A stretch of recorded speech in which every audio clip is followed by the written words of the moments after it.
We live in an amazing universe. Have you ever wondered why it exists? Why does anything at all exist? Gottfried Leibniz wrote, "The first question which should rightly be asked is, why is there something rather than nothing?" He came to the conclusion that the explanation is found in God. But is this reasonable? Everything that exists has an explanation of its existence. If the universe has an explanation of its existence, that explanation is God. The universe exists. From these, it follows logically that the explanation of the universe's existence is God. The logic of this argument is airtight. If the three premises are true, the conclusion is unavoidable. But are they more plausibly true than false? The third premise is undeniable for anyone seeking truth. But what about the first premise? Why not say, the universe is just there, and that's all? No explanation needed. End of discussion. Well, imagine you and a friend are hiking in the woods and come across a shiny sphere lying on the ground. You would, naturally, wonder how it came to be there. And you'd think it odd if your friend said, "There's no reason or explanation for it. Stop wondering. It just is." And if the ball were larger, it would still require an explanation. In fact, if the ball were the size of the universe, the change in its size wouldn't remove the need for an explanation. Indeed, curiosity about the existence of the universe seems scientific and intuitive. Someone might say, if everything that exists needs an explanation, what about God? Doesn't he need an explanation? And if God doesn't need an explanation, then why does the universe need an explanation? To address this, Leibniz makes a key distinction between things that exist necessarily and things that exist contingently. Things that exist necessarily exist by necessity of their own nature. It's impossible for them not to exist. Many mathematicians think that abstract objects like numbers and sets exist like this. They're not caused to exist by something else, they just exist by necessity of their own nature. Things that exist contingently are caused to exist by something else. Most of the things we're familiar with exist contingently. They don't have to exist. They only exist because something else caused them to exist. If your parents had never met, you wouldn't exist. There's no reason to think the world around us had to exist. If the universe had developed differently, there might have been no stars or planets. It's logically possible that the whole universe might not have existed. It doesn't exist necessarily, it exists contingently. If the universe might not have existed, why does it exist?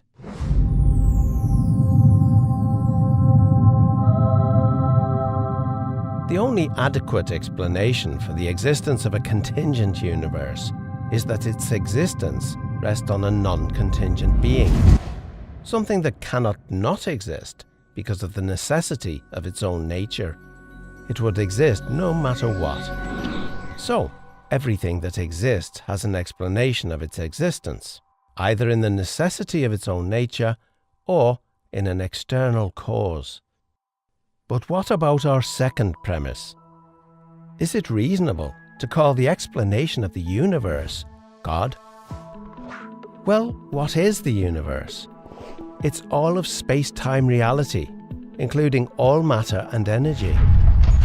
It follows that if the universe has a cause of its existence, that cause cannot be part of the universe. It must be non-physical and immaterial, beyond space and time. The list of entities that could possibly fit this description is fairly short, and abstract objects cannot cause anything. Leibniz's contingency argument shows that the explanation for the existence of the universe can be found only in the existence of God. Or, if you prefer not to use the term God, You may simply call him the extremely powerful, uncaused, necessarily existing, non-contingent, non-physical, immaterial, eternal being who created the entire universe and everything in it.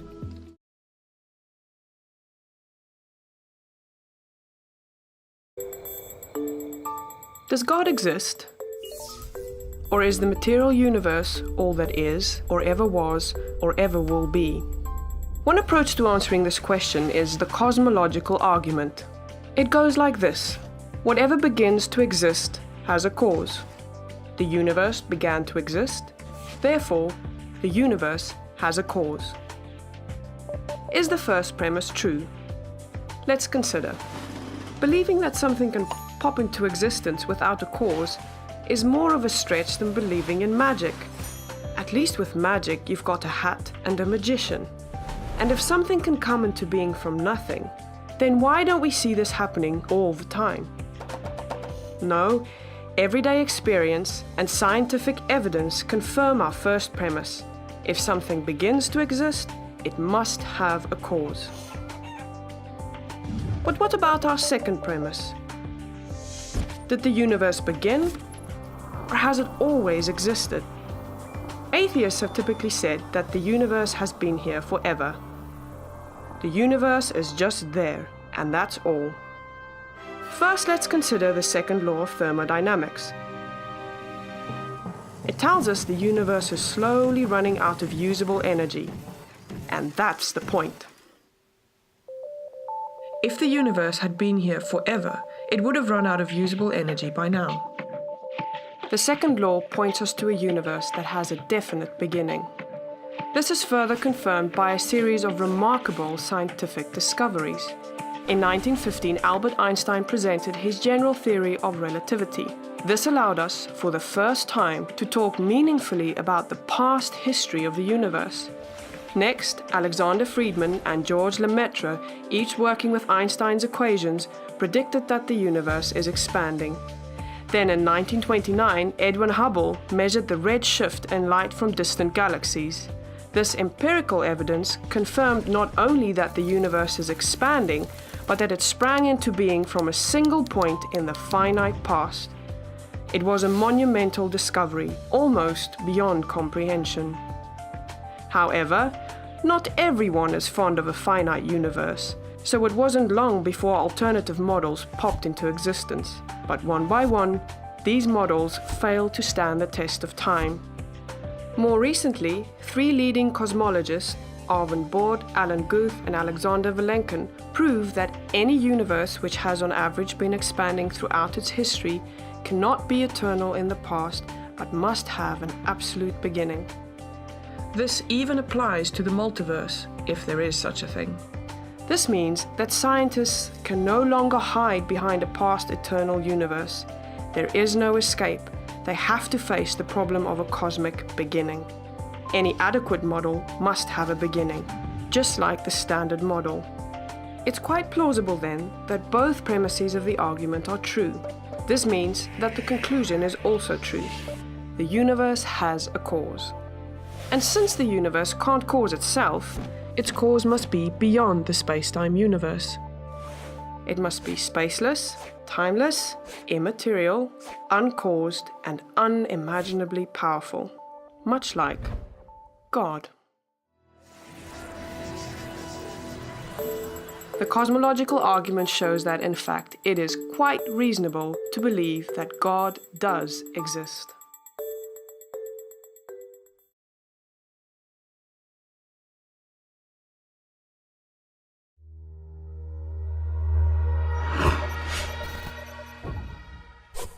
From galaxies and stars, down to atoms and subatomic particles, the very structure of our universe is determined by these numbers. These are the fundamental constants and quantities of the universe. Scientists have come to the shocking realization that each of these numbers has been carefully dialed to an astonishingly precise value, a value that falls within an exceedingly narrow, life-permitting range. If any one of these numbers were altered by even a hair's breadth, no physical, interactive life of any kind could exist anywhere. There'd be no stars, no life, no planets, no chemistry. Consider gravity, for example. The force of gravity is determined by the gravitational constant. If this constant varied by just 1 in 10 to the 60th parts, none of us would exist. To understand how exceedingly narrow this life-permitting range is, imagine a dial divided into 10 to the 60th increments. To get a handle on how many tiny points on the dial this is, compare it to the number of cells in your body, or the number of seconds that have ticked by since time began. If the gravitational constant had been out of tune by just one of these infinitesimally small increments, the universe would either have expanded and thinned out so rapidly that no stars could form and life couldn't exist, or it would have collapsed back on itself with the same result: no stars, no planets, and no life. Or consider the expansion rate of the universe. This is driven by the cosmological constant. A change in its value by a mere 1 part in 10 to the 120th parts would cause the universe to expand too rapidly or too slowly. In either case, the universe would, again, be life-prohibiting. Or another example of fine-tuning. If the mass and energy of the early universe were not evenly distributed to an incomprehensible precision of 1 part in 10 to the 10 to the 123rd, the universe would be hostile to life of any kind. The fact is, our universe permits physical, interactive life only because these, and many other numbers, have been independently and exquisitely balanced on a razor's edge. Wherever physicists look, they see examples of fine-tuning. The remarkable fact is that the values of these numbers seem to have been very finely adjusted to make possible the development of life. If anyone claims not to be surprised by the special features that the universe has, he's hiding his head in the sand. These special features are surprising and unlikely. What is the best explanation for this astounding phenomenon? There are 3 live options. The fine-tuning of the universe is due to either physical necessity, chance, or design. Which of these options is the most plausible? According to this alternative, the universe must be life-permitting. The precise values of these constants and quantities could not be otherwise. But is this plausible? Is a life-prohibiting universe impossible? Far from it. It's not only possible, it's far more likely than a life-permitting universe. The constants and quantities are not determined by the laws of nature. There's no reason or evidence to suggest that fine-tuning is necessary. How about chance? Did we just get really, really, really, really lucky? No. The probabilities involved are so ridiculously remote as to put the fine-tuning well beyond the reach of chance. So, in an effort to keep this option alive, some have gone beyond empirical science and opted for a more speculative approach, known as the multiverse. They imagine a universe generator that cranks out such a vast number of universes that, odds are, life-permitting universes will eventually pop out. However, there's no scientific evidence for the existence of this multiverse. It cannot be detected, observed, measured, or proved. And the universe generator itself would require an enormous amount of fine-tuning. Furthermore, small patches of order are far more probable than big ones. So the most probable observable universe would be a small one, inhabited by a single, simple observer. But what we actually observe is the very thing that we should least expect: a vast, spectacularly complex, highly ordered universe, inhabited by billions of other observers. So even if the multiverse existed, which is a moot point, it wouldn't do anything to explain the fine-tuning. Given the implausibility of physical necessity or chance, the best explanation for why the universe is fine-tuned for life may very well be it was designed that way.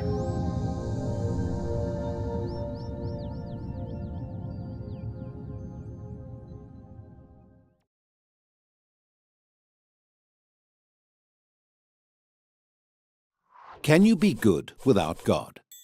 Let's find out. absolutely astounding. There you have it. Undeniable proof that you can be good without believing in God. But wait, the question isn't, can you be good without believing in God? The question is, can you be good without God?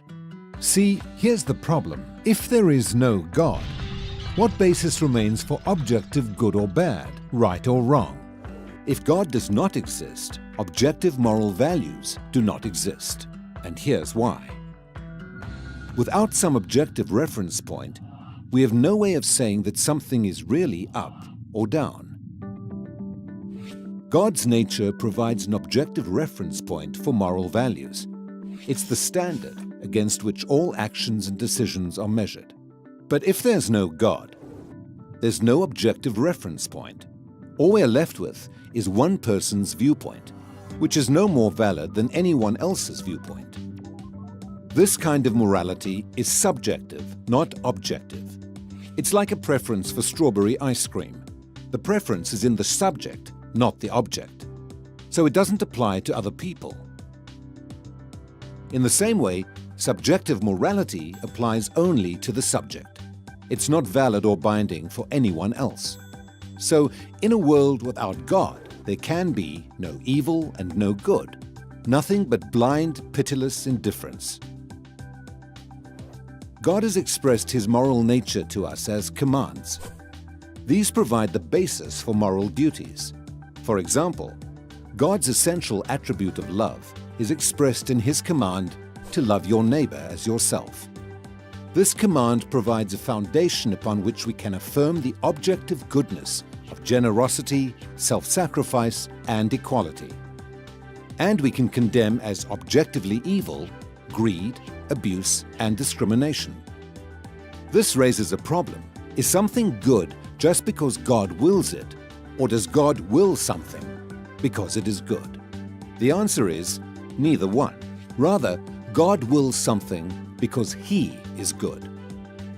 God is the standard of moral values, just as a live musical performance is the standard for a high-fidelity recording. Without your love. The more a recording sounds like the original, the better it is. Likewise, the more closely a moral action conforms to God's nature, the better it is. But if atheism is true, there is no ultimate standard. So there can be no moral obligations or duties. Who or what lays such duties upon us? No one. Remember, for the atheist, humans are just accidents of nature, highly evolved animals. But animals have no moral obligations to one another. When a cat kills a mouse, it hasn't done anything morally wrong.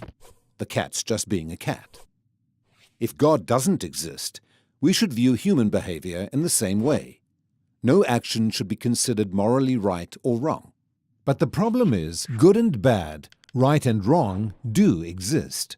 Just as our sense experience convinces us that the physical world is objectively real, our moral experience convinces us that moral values are objectively real. Every time you say, "Hey, that's not fair, that's wrong, that's an injustice," you affirm your belief in the existence of objective morals. We're well aware that child abuse, racial discrimination, and terrorism are wrong for everybody, always. Is this just a personal preference or opinion? No. The man who says that it is morally acceptable to rape little children is just as mistaken as the man who says 2 + 2 = 5. What all this amounts to, then, is a moral argument for the existence of God. If God does not exist, objective moral values and duties do not exist. But objective moral values and duties do exist. Therefore, God exists. Atheism fails to provide a foundation for the moral reality every one of us experiences every day. In fact, the existence of objective morality points us directly to the existence of God.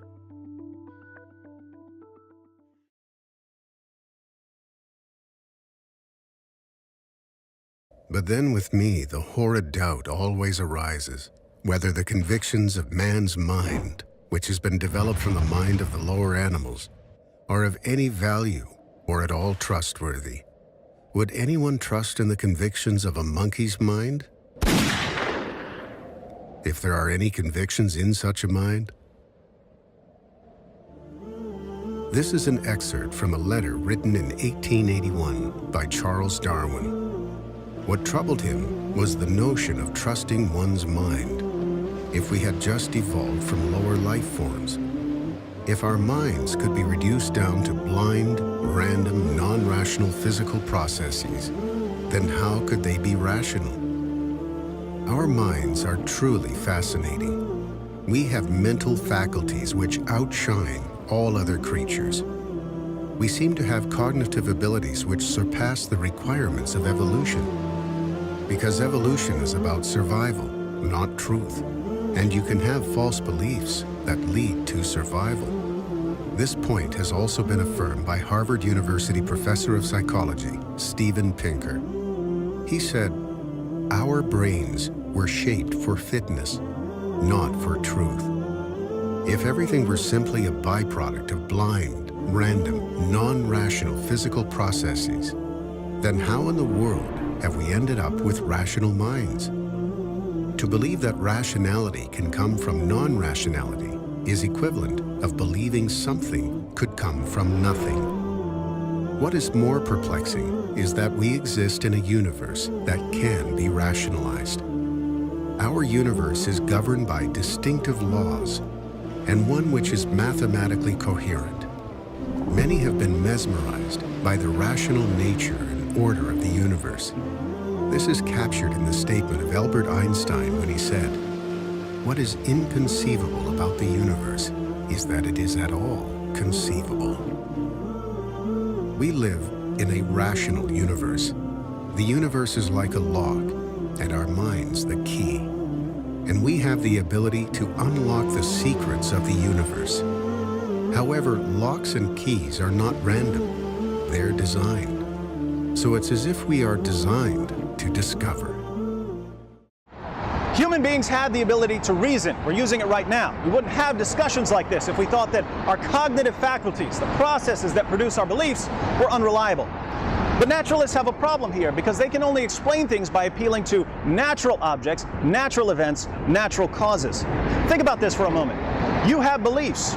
Ultimately, according to naturalism, your beliefs must be the result of physical processes in your brain. Now, what's going on in here? Particles in motion, chemical reactions, neurons firing, it's all physical, governed by laws of nature, not by commitment to truth. So what really seems like careful reasoning to you is actually straightforward, mechanical, mindless cause and effect, a fancy array of falling dominoes. Illusions aside, then, you arrive at your beliefs via a process that has absolutely nothing to do with whether those beliefs are true or false. Chemicals couldn't conceivably care less. So if naturalism is true, what sense does it make to trust our reasoning ability or our beliefs or even our belief in naturalism? Not a bunch. But it gets worse. How did we acquire our reasoning ability, according to the naturalist? Human beings obtained the ability to reason through the creative powers of evolution, natural selection acting on random mutation. Obviously, the random mutation part isn't going to fill us with a tremendous degree of confidence, so the question is whether we can count on our good friend, natural selection, to sift through all the intellectually deficient mutant traits, leaving us with a reliable belief-forming mutant trait. Here you might want to pull out your Biology 101 textbooks. Does natural selection favor philosophical insight? Mathematical skill? Yo, baby, you check out my new calculator? Scientific acumen?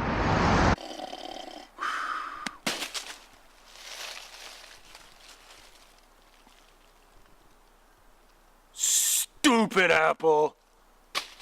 Of course not. Natural selection favors traits that help organisms survive and reproduce. So if human reason evolved, it's either because it helped us survive and reproduce, or it's a complete biological accident.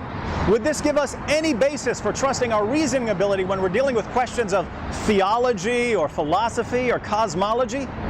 Not at all. At best, we could have some confidence in our cognitive faculties when it comes to finding berries or using a spear against an enemy or doing something to attract a mate.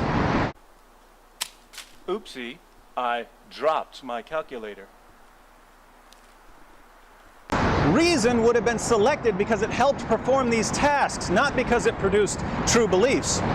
One obvious objection at this point is that reliable cognitive faculties do help organisms survive and reproduce. If you believe that jumping off this bridge will kill you, and I'm convinced that I'm a pigeon and can fly, I'm probably going to die and you're going to live and maybe have children, passing on those smart genes of yours to the next generation. But there are two problems with this response.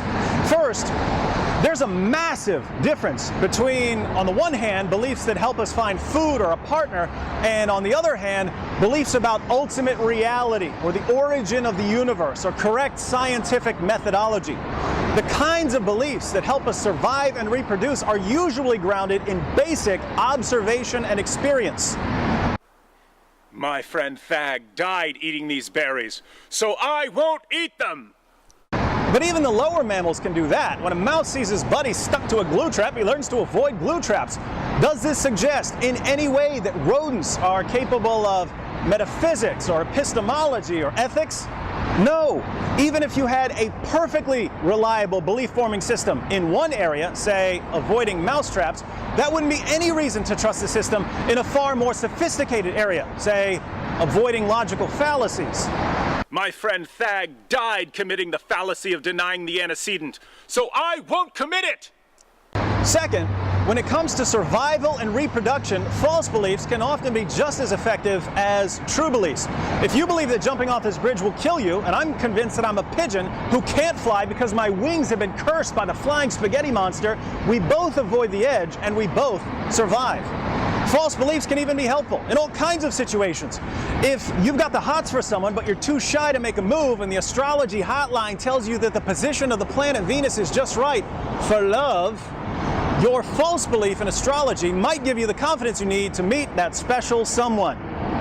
Hi, now that your man Thag is out of the way, I'm Dokmar. I'm a Scorpio. Here's the rub. When theists and naturalists argue about the world or morality or God, we enter the argument as if we're on some sort of intellectual neutral ground. Well, we all agree that our cognitive faculties are functioning properly, so let's take it from there and see what we can prove.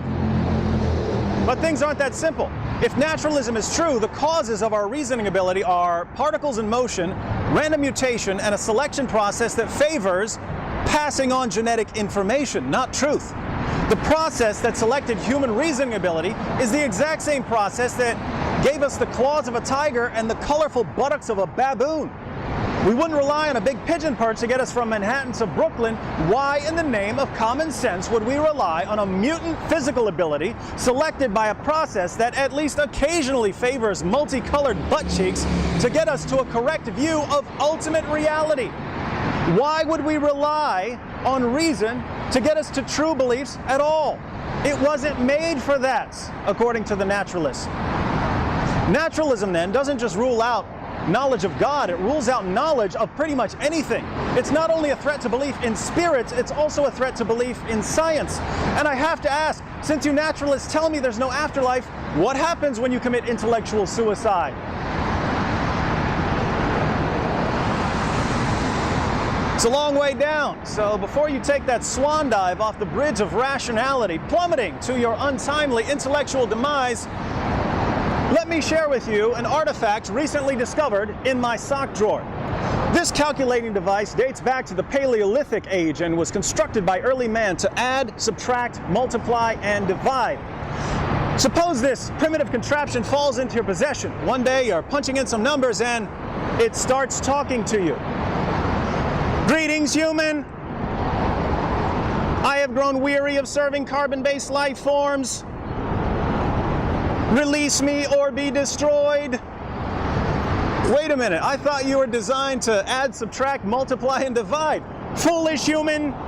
If I were only made for simple arithmetic, I wouldn't be talking to you, but I am talking. LOL. This pocket calculator's right. It's fine to say a machine's only meant to add, subtract, multiply, and divide, but once it starts engaging in conversation, we have to conclude that it was programmed to do more than rudimentary math. Now, wouldn't the same be true of human beings? Naturalists tell us that we're designed by a mindless and incredibly sloppy process to survive and reproduce. Biologist Richard Dawkins calls human beings machines for propagating DNA. Of course, this means that Dawkins, according to his own worldview, is a machine for propagating DNA who's made it his life's quest to convince other machines for propagating DNA that they're only machines for propagating DNA. Like bacteria. Notice that Dawkins finds his work incredibly meaningful. It's good for DNA propagating machines to have true beliefs rather than false beliefs. So we have moral values and a moral law. Dawkins argues for his position. Poorly, but he argues for it, demonstrating his belief in laws of logic, in the mind's access to these laws, and the mind's ability to follow chains of reason. Dawkins appeals to biology to support his case, presupposing our unique ability to self-reflect and to scrutinize our own natures scientifically. The naturalist looks at all of this and says, "Oh, happy accident! Chance hath poured forth her bounty." But we've already seen that this sort of blind faith in naturalism completely undermines any confidence in our human reasoning ability, and therefore undermines any confidence in what reason produces, namely our beliefs, including our belief in naturalism. So if we take naturalism seriously, we can't take naturalism seriously. Behold the incredible self-destructing worldview. There is an alternative, however. Christians believe we are created in the image of God with the ability to learn about everything up to and including our Creator. Does this give us a basis for trusting our reasoning ability? Absolutely. Our cognitive faculties aren't simply the product of natural selection acting on random mutation, and they serve a greater purpose than finding food. In other words, our ability to reason about ourselves and the world and God makes perfect sense on my worldview, but it makes no sense on naturalism. We can continue arguing about the existence of God all day long then, but a little reflection shows that in arguing about anything, we've already come down on the side of theism. Of course, you naturalists are free to suppress the truth. You can continue pretending that your worldview allows things like logical laws or objective moral values or reliable cognitive faculties. You can keep borrowing beliefs and concepts from my worldview that your own worldview just can't support. You can even go on using your mutant berry finding ability to convince yourselves that the natural world is all that exists. But if you really buy that, I've got a lovely bridge I'd like to sell you.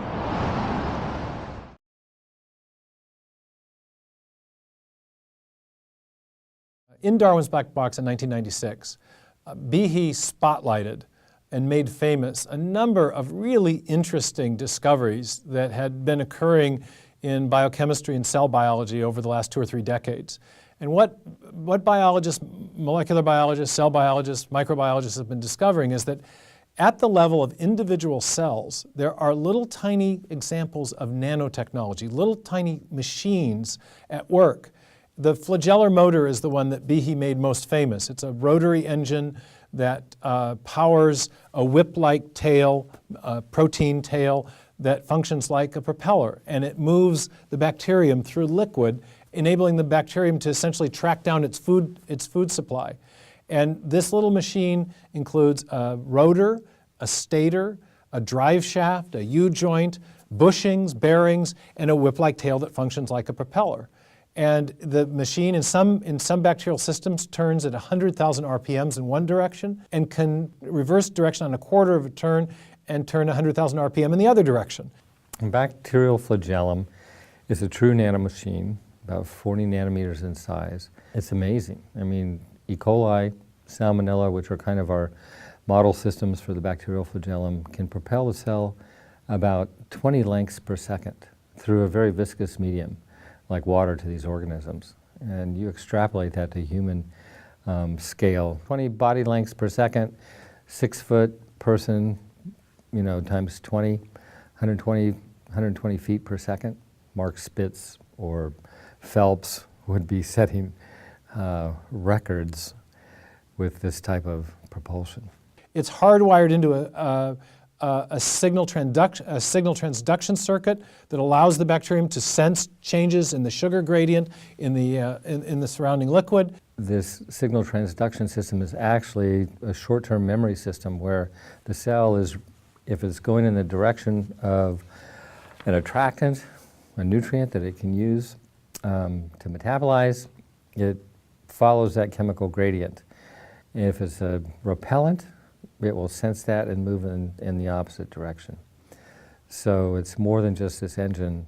It's an extraordinary piece of nanotechnology. It's high tech in low life. And so just by spotlighting these extraordinary pieces of nanotechnology inside cells, and the flagellar motor wasn't the only one by any means, Behe, in a sense, opened up a window for people. He opened up the black box of the inner workings of the cell and said, look, this is much more complex than anything that the early evolutionary biologists had envisioned. Darwin knew nothing of this type of nanotechnology in cells, and at the very least, we've got to come up with an explanation for this.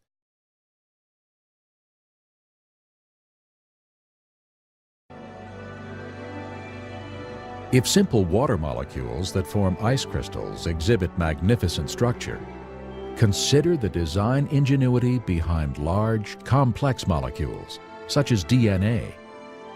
DNA contains the blueprint for all life and is by far the densest information storage mechanism known in the universe. For example, the amount of information contained in a pinhead volume of DNA would fill a stack of books 500 times higher than from here to the moon.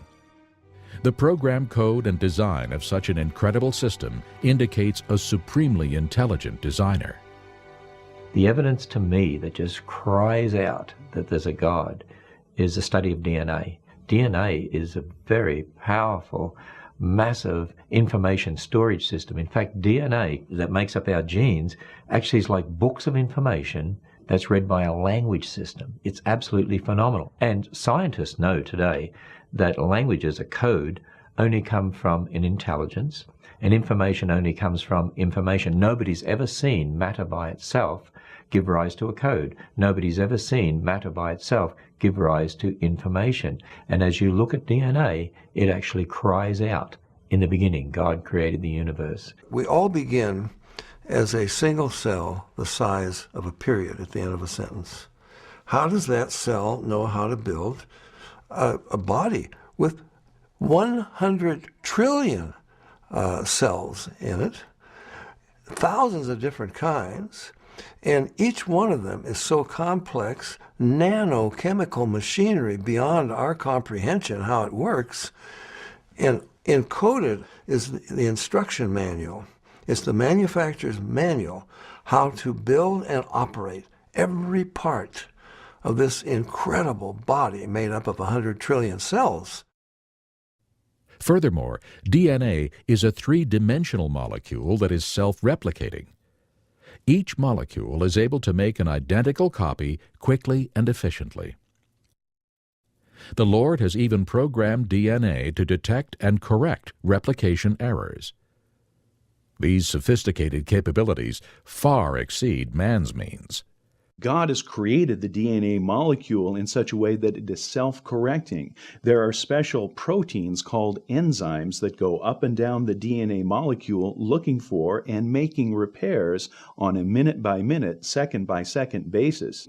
God created us with a DNA code that actually has what we call editase or editorial type enzymes. Just as an editor reads a newspaper or a book looking for mistakes, so God has created special enzymes that go up and down our DNA molecule, repairing the mistakes in ways that are unbelievably complex. There are many examples in creation of things that demonstrate the biblical God. One would be in our very DNA. Our DNA has information in it. And there is a whole field of scientific study called information science, which studies how information originates, how it's transmitted, and so on. And one of the laws of information science says that information never originates by itself. in matter, never spontaneously comes about. Anytime we trace the copying of information back to its source, it always comes back to a mind. And since we have creative information in DNA, that tells me that DNA comes from intelligence. It's not something that could possibly come about through millions of years of mutations and natural selection. That just won't work. Yet even the DNA molecule is simple compared to cells. All life consists of cells, and each cell functions as a miniature city. When we consider that a human body consists of trillions of cells working together as one unit, we should be in humble awe of our Creator's intimate care and perfect wisdom.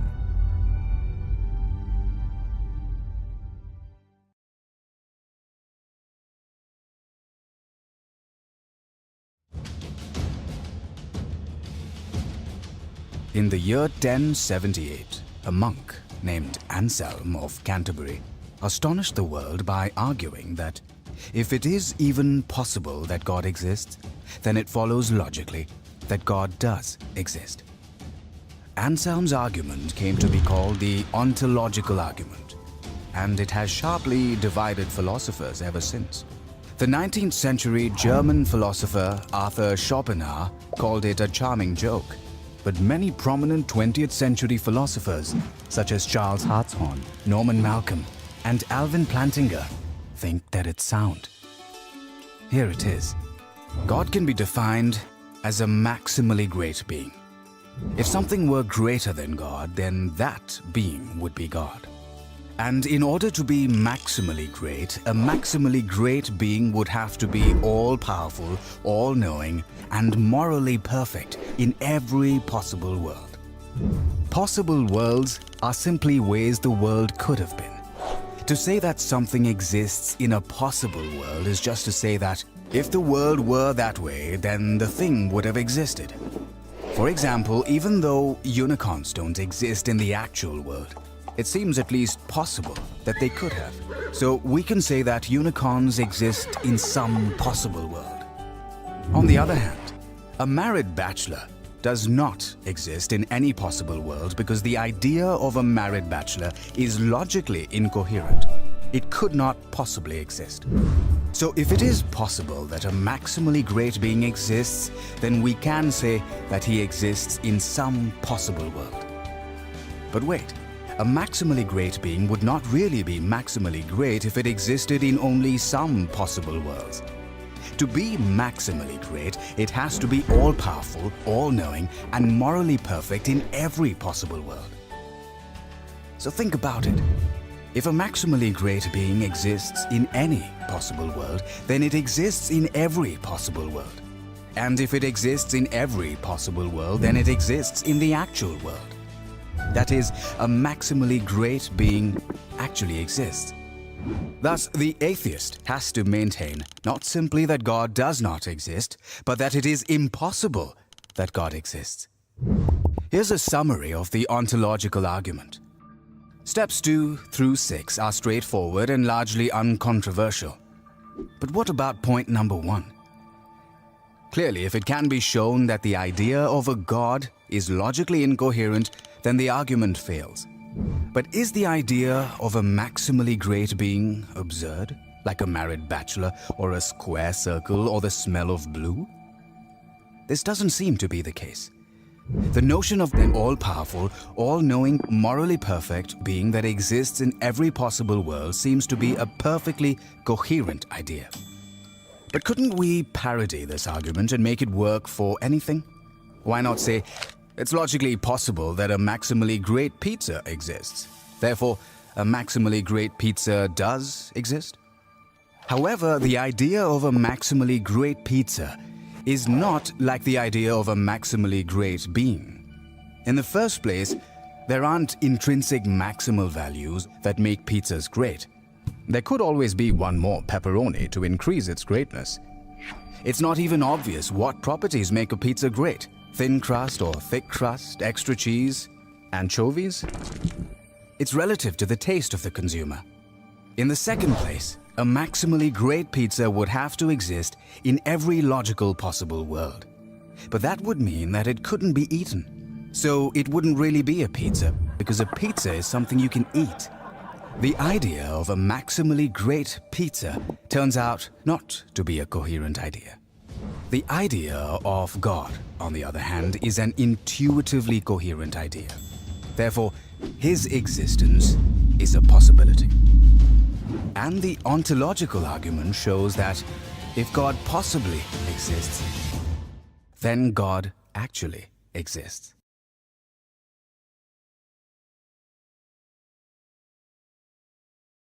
The Bible contains God's word to humans, God's plan for mankind. So how do we know it's a divine book other than faith?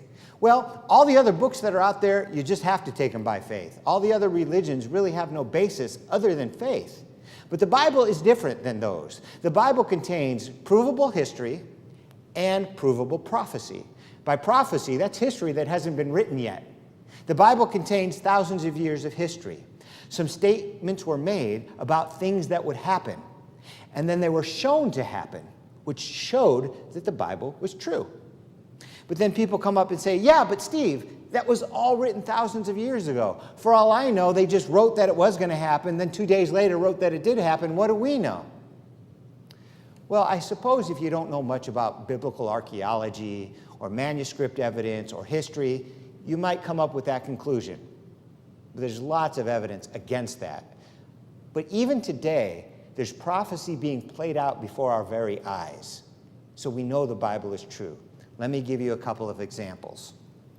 One of the prophecies in the scripture is the prophecy that the Jewish people would remain a distinct ethnic group throughout all of human history. The Bible says the Jewish people would last forever, that God would preserve them. Now, you know as well as I do that the Holocaust was aimed at wiping out the Jewish people. And even though Hitler murdered 6 million people, he did not wipe out the Jewish people. If you look through human history, everywhere Jewish people have gone, there have been efforts to destroy them, annihilate them, assimilate them, wipe them out. And yet, they still exist. In fact, some great thinkers, including Mark Twain, guys who are also scientists, I think maybe Pascal did this, Blaise Pascal, I don't remember the exact name, but was asked for proof that God exists. And their answer was, the Jews. The Jews are proof that God exists, because the Bible said God would preserve them. Now, when these statements were made, there were bigger and greater empires in existence that no longer exist. And yet the Jewish people still exist. That's a prophecy that's being fulfilled day in and day out. The Jewish people, the most despised and hated and persecuted small people group on the planet. Listen, 20% of Nobel Prizes go to Jewish people, and yet they represent 0.02% of the population. If this isn't evidence that God's got their hand on a distinct group of people, I don't know what is. Other prophecy, not only that Israel would remain a distinct people, but that the nation of Israel would be reborn. And out of the ashes of the Holocaust, with nations surrounding the fledgling state, vowing to wipe it off and not let it see its very first birthday, the Jewish people persevered and have become one of the superpowers, yet they're one of the smallest nations on the planet. These are evidence from God's existence, for God's existence. This comes from the Bible.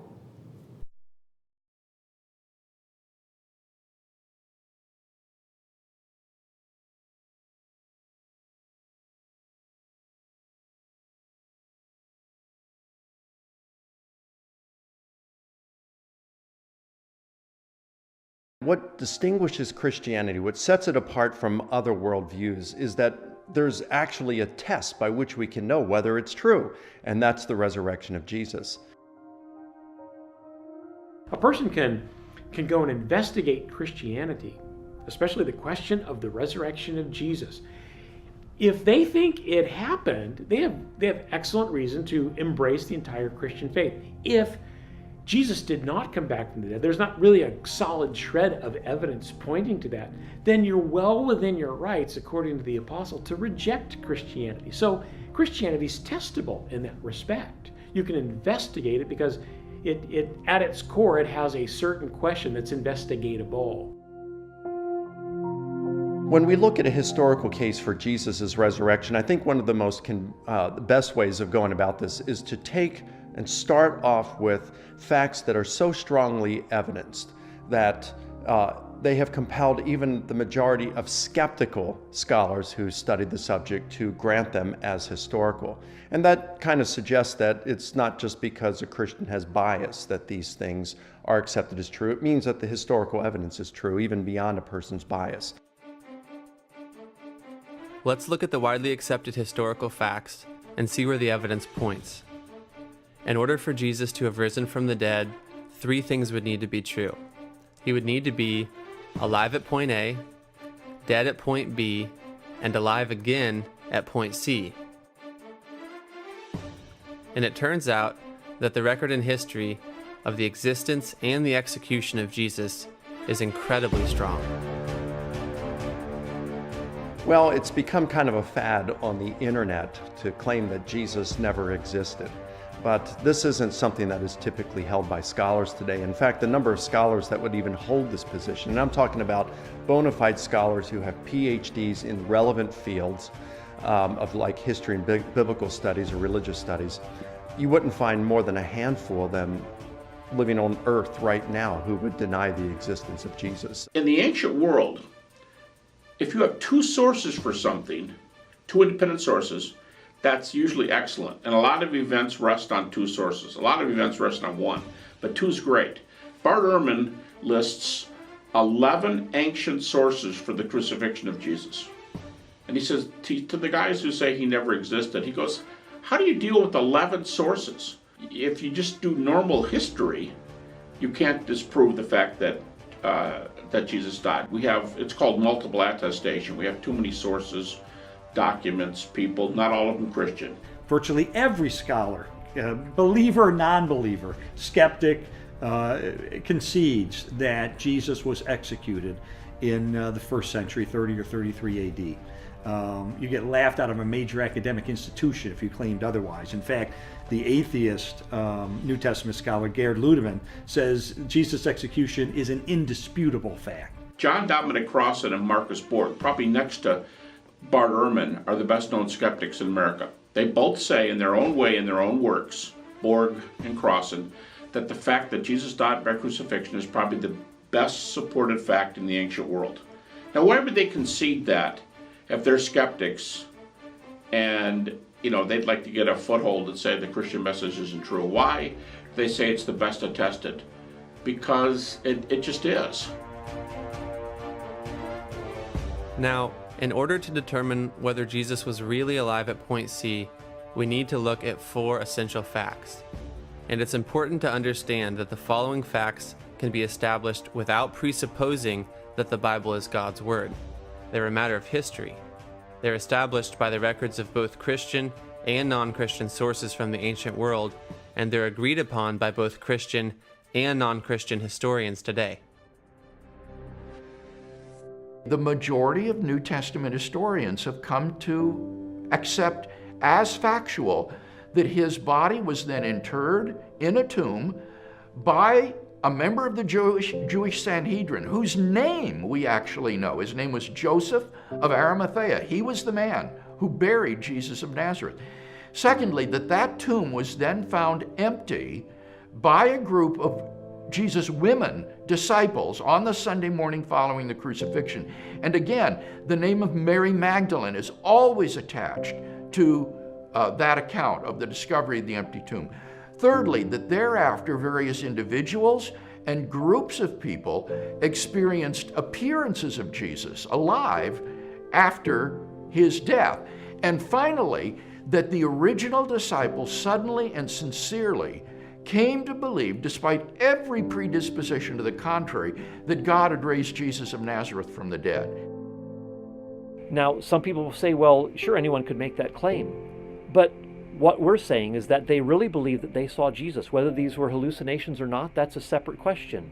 But the historical fact is, and this wide spectrum of historians acknowledge, that the disciples really believed that they were appeared to by Jesus. So from there, we have to account for what led the disciples and Paul to believe that Jesus had been raised from the dead. and had appeared to them, what were these experiences they were having? Now, of course, we can't get into a time machine and return to the past and see what they actually saw, to experience what they experienced. But we can look at various options. Some will argue that Jesus' body was stolen. Okay, if Jesus' body was stolen, why would the disciples have genuinely believed he appeared to them if they stole the body? Bigger question yet, why would Paul believe Jesus appeared to him if the body was just stolen? What explanation is there? How do we interpret the conversion of Paul and James? How do we interpret those four facts that the wide majority of scholars take for granted? How do we interpret that? Do we interpret that naturally, or do we interpret that supernaturally? The next theory that you'll often hear is that they hallucinated, that the disciples who had been with Jesus for so long and spent so much time with him, they really wanted to see Jesus alive. And so they hallucinated. It's a common psychological phenomenon, which is true. People who love others will sometimes see them after they're dead. But 500 at once? And all the disciples to the point where they were willing to die? It doesn't quite fit. And once again, Paul. What do we do with Paul? Why did Paul hallucinate the risen Jesus? It doesn't make sense. So there are no naturalistic explanations for the resurrection that fit nearly as well as the resurrection itself. There's a lot of problems with hallucinations. Probably no theory has more refutations than hallucinations. For example, the majority of scholars today believe the tomb is empty.